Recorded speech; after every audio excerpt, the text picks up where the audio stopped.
انسانی طاقت سے بھیدیں ظاہر نہیں ہو سکتی ہیں، کیونکہ بھید کی باتیں ہمیشہ خدا کی طرف سے ظاہر ہوتی ہے۔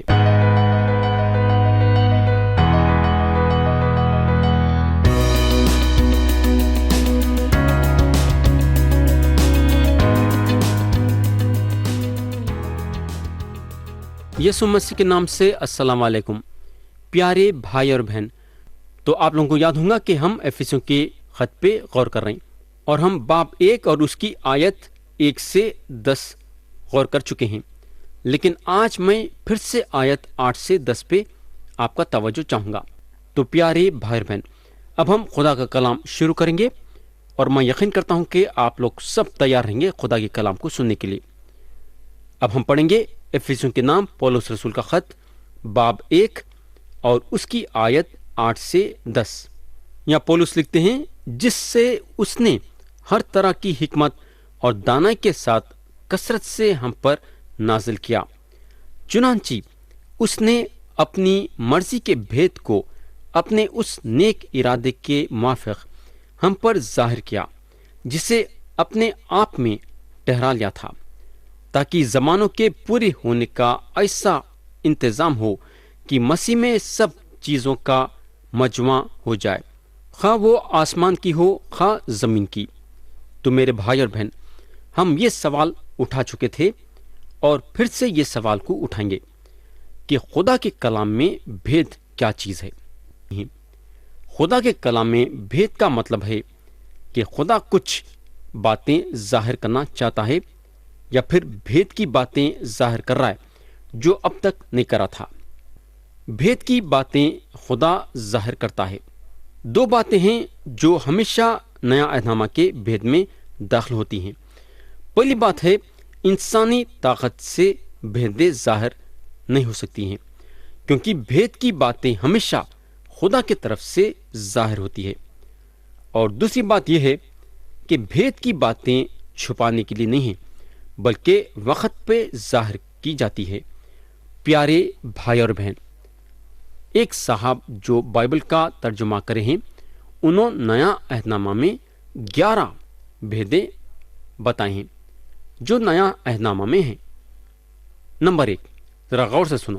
نمبر 1، آسمان کی بادشاہت کی بھیدیں، اور یہ بات ہم کو متی کی انجیل باب 13 اور اس کی آیت 3 سے 50 میں ملیں گی۔